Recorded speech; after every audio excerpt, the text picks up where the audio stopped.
안녕하세요. 브라더스 마인드입니다. 오늘은 노후는 결혼 준비를 어떻게 하는지에 달려있다 라는 주제로 얘기를 좀 나눠보려고 해요. 우리가 성인이 돼서 직장을 다니기 시작하고 그렇게 돈을 벌면서 가장 지출을 많이 하게 되는 시기가 바로 결혼을 할 때가 아닌가 싶어요.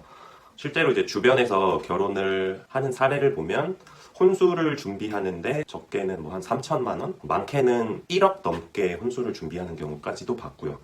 왜 그럴까라는 생각을 저희 나름대로 한 5가지로 추려보면, 첫째, 남들 하는 만큼은 나도 해야 된다라는 생각이 조금 있는 것 같고, 둘째, 인생에서 그래도 단 한 번뿐인 이벤트인데 기왕이면 좀 돈을 써서 화려하게 하고 싶은 생각. 그다음에 세 번째, 어차피 몇 천만 원 정도 쓸 건데 몇십만 원이나 몇백만 원 정도는 별거 아니라는 생각 때문에 기왕이면 더 좋고 더 비싼 거를 선택을 하기도 하죠. 그 다음에 이제 네 번째로 결혼을 준비하는 과정에서 모자랄 수도 있잖아요. 근데 자기가 원하는 정도의 수준이 있는데 그거를 이제 맞추려다 보니까 할부를 이용할 수도 있고 마이너스 통장을 이용해서 본인의 수준보다 무리해서 지출하는 경우도 있죠. 그리고 5번째는 요즘에 신혼부부들이 이왕이면은 아파트에서 결혼 생활을 시작하고 싶어 해요. 보통 20평대 중반 아니면 30평대 정도에서 살고 싶어 하죠. 그러면은 그 공간을 채우기 위해서 필요 없는 것까지 필요하다고 생각해서 더 많은 지출을 하게 돼요. 이거는 마치 대형마트에 가가지고 큰 카트가 주어지는데 그 카트를 모두 채워야 된다는 심리, 이런 심리랑 비슷한 것 같아요.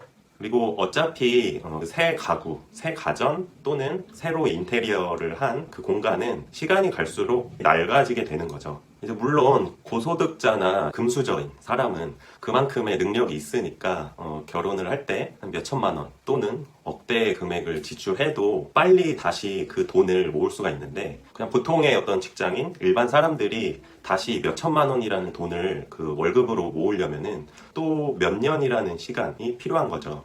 남녀가 결혼을 해서 신혼을 즐기는 것도 좋지만 앞으로 두 사람이 미래를 같이 준비해 나가야 하는 관계이기도 한 거죠. 그렇기 때문에 시작부터 이 미래를 설계해 나가기 위한 그 시드머니를 대부분 신혼살림을 장만하는데 소진해버리면 상대적으로 출발이 늦어질 수밖에 없는 거죠. 그리고 요즘에 우리 이혼했어라는 프로그램이 나름 인기가 있는 것 같아요. 그런 게 TV 프로그램에 나올 정도이면 이혼이 상당히 주변에 많다고 볼 수 있는 거죠. 제 주변에도 이혼한 사람이 꽤 있어요. 처음에는 영원히 사랑하면서 함께 할 것처럼 결혼을 하는데 헤어지는 경우도 있어요. 이혼을 하게 되면 신혼을 위한 물건들이 다 헐값에 팔아버리는 경우도 있으니까 어떻게 보면 헛돈 쓴 그게 된 거죠. 그리고 신혼 시기에는 집이 조금 작아도 살림이 조금 부족해도 둘이 함께 있는 것만으로도 충분히 행복하거든요. 물론 비싼 거, 좋은 걸로 마련하면 당연히 좋겠지만 물건으로 인한 기쁨은 얼마 안 간다는 건 누구나 다 알고 있는 거죠. 그러니까 이런 욕심을 잠시 좀 내려놓으면 많은 비용이 절약이 되는 거예요. 이걸로 투자를 한다든지 두 사람의 앞날을 위한 시드머니가 되는 거예요. 그리고 젊을 때는 조금 싼 거 이용을 하더라도 그렇게 초라하지가 않아요. 젊기 때문에. 근데 이런 돈을 미리 다 소진해 버리면 시드머니를 이용할 수 있는 출발점이 늦춰지는 건데, 그러면은 노후를 위한 돈을 마련되는 게 조금 더 늦어질 수도 있고 아니면 노후에 가난해질 수도 있어요. 그러면은 내가 싼 거를 선택해서 이용하는 게 아니라 어쩔 수 없이 싼 거를 사용해야 되는 그 상황 자체가 나이 먹어서는 되게 초라하게 되는 거죠. 저 같은 경우는 결혼한 지 1년 조금 넘었는데 결혼식도 화상 통화를 하는 줌 앱으로 온라인으로 결혼식을 했어요. 그래서 식사 비용이나 스드메라고 하죠. 스튜디오, 드레스, 메이크업 이런 비용들을 전혀 들이지 않아서 앱을 결제하는 데 들어간 비용 한 1만 원 정도로 결혼식을 했고요. 웨딩 촬영도 가족들이 직접 촬영을 해줘서 몇만 원 정도 들여서 웨딩 촬영을 했어요. 그리고 이제 신혼집도 16평 소형 아파트에서 전세가 아닌 월세로 보증금 1,000만 원 그리고 월세 40만 원짜리로 저희가 신혼 생활을 시작을 했어요. 그리고 제가 10몇 년 전부터 중고 거래를 되게 즐겨 했었는데 당근마켓을 이용해서 책상, 식탁, 오븐, 빨래 건조기, 기타 등등 총 한 150만 원 정도로 모든 혼수를 마련을 했고요. 동생 얘기를 이제 주변 사람들한테 당근마켓으로 혼수품들을 구입했다고 말하니까 다들 놀래고 신기하더라고. 그런 거 보면은 많은 사람들이 혼수를 중고로 구입한다는 거를 상상도 못하는 것 같았어요.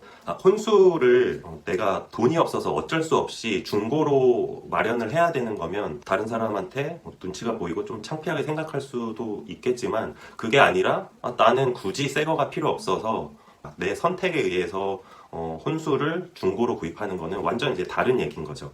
그리고 저 같은 경우도 뭐 결혼 전에 부모님이 돌아가셨는데 부모님이 사용하시던 가구와 가전 그리고 식기 등을 이제 그대로 사용하고 있어요. 제가 이제 결혼한 7년 차인데 지금까지도 그 그릇들을 이용하고 있어요.